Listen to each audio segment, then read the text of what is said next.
Venus, the planet closest to Earth, often called our twin. Both planets are nearly the same size, formed at the same time, in the same place, and from the same cosmic materials. But something happened long ago that sent these two twins on completely different paths. Earth became a vibrant blue world filled with life, land, oceans, colors, and endless motion. Venus, on the other hand, turned into Earth's evil twin. Its atmosphere grew incredibly dense, made almost entirely of carbon dioxide and sulfuric acid. This created a runaway greenhouse effect, turning the entire planet into the hottest world in the solar system, with temperatures reaching around 480 degrees Celsius. Venus became nothing less than the true hell of the solar system.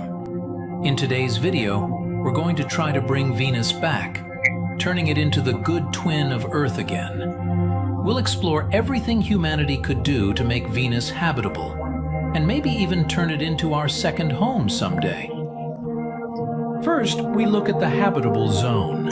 Venus sits on the inner edge of it, which means life might be possible, but the conditions are extremely tough. The first major problem is the heat. Its average temperature can reach 423 degrees Celsius. The second problem is the insanely long day. Venus rotates so slowly that one Venusian day equals 243 Earth days. This means one side of the planet stays facing the sun for an extremely long time, becoming brutally hot, while the other side remains dark for ages. This extreme difference in heating makes it almost impossible for life to form. If Venus were tidally locked, one side always facing the sun, then only the twilight zone between day and night could support life.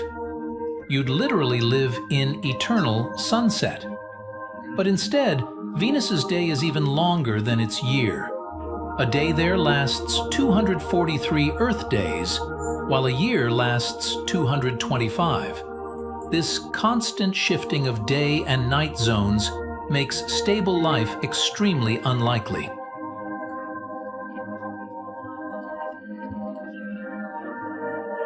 Another issue is the atmosphere. It's incredibly dense, almost entirely carbon dioxide, with zero oxygen.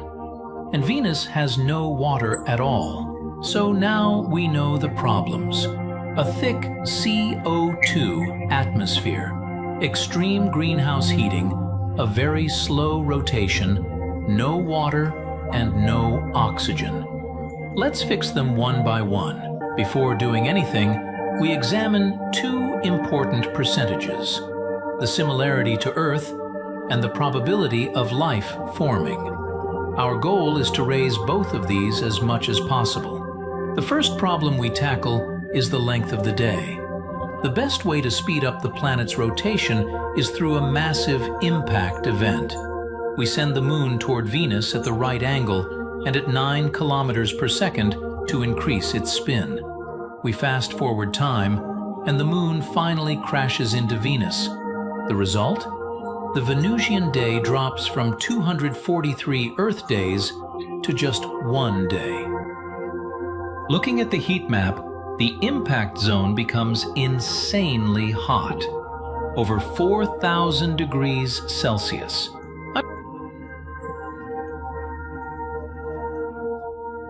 I'm worried such a collision might knock Venus out of its orbit, so we speed time up to see if it stabilizes.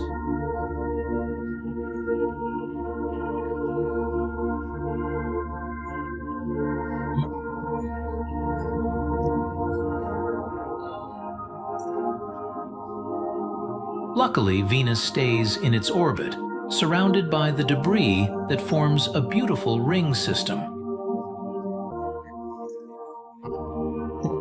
Now we move on to the second major issue, the thick atmosphere and extreme heat. We lower the atmospheric density until it matches Earth's atmosphere. We also remove the layers of toxic gases and clear the view of the surface. The temperature begins to drop, slowly at first, so we speed up time.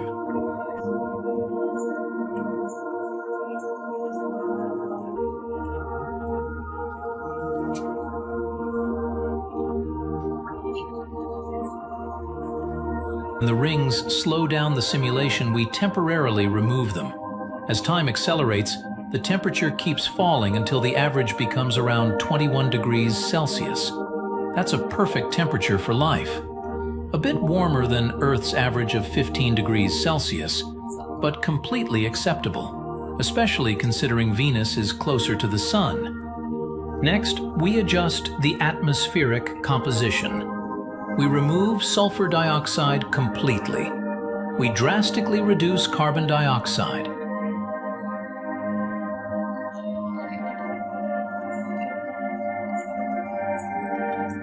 We add oxygen up to 20% and nitrogen up to 77%, just like Earth.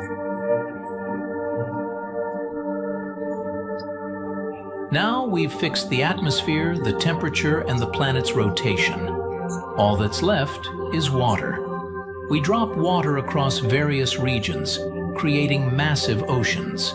Using the liquid distribution tool, we spread water across the entire planet, turning its barren desert surface into ocean basins and continents.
An atmosphere glowing blue, just like Earth.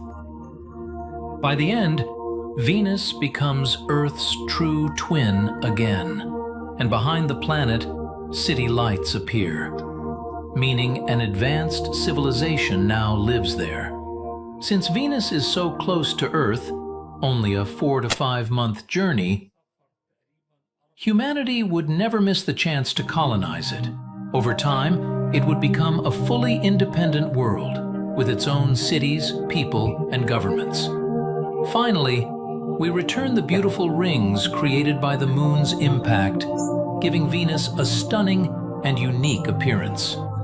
Checking the final stats, Venus now resembles Earth by nearly 97%, and the probability of life reaches 74%. And now, we land on its surface and start exploring this incredible world from the inside.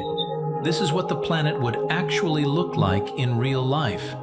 Honestly, it looks absolutely beautiful, stunning even. The North and South poles are covered in gorgeous sheets of ice, and the rings around the planet give it an unbelievable touch of elegance. Its land masses are green and alive, and the atmosphere glows with a deep blue color. There are oceans and seas everywhere, a sight that truly warms the heart.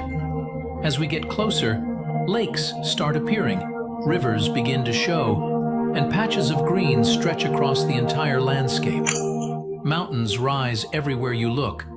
Venus does have mountains today, but nothing that looks this majestic. Look here. The rings almost look like a giant glowing doorway in the sky. Absolutely breathtaking. And then, something catches my eye. It looks like a volcano. It is a volcano. It's a reminder of Venus's violent past, because even after transforming the planet, volcanic activity still exists everywhere on its surface. And with the lighting adjusted, you can clearly see volcanoes scattered all across the planet, still roaring with heat and power, reminding us of what this world used to be before we made it habitable. If Venus really looked like this, you can be sure humans would colonize it within years. People would live here, build cities, and over time, it would become an independent world of its own, with its own rulers, its own society, completely separate from Earth. And honestly, don't be surprised if one day, Earth and Venus end up fighting over resources. It could be the beginning of a real-life Star Wars. Now I started thinking about something. Here on Earth, during sunset, the first bright object we usually see is Venus. So what about Venus?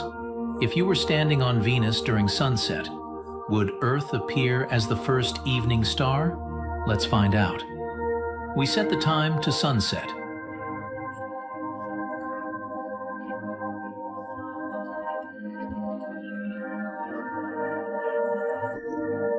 And there it is, the first bright point in the sky.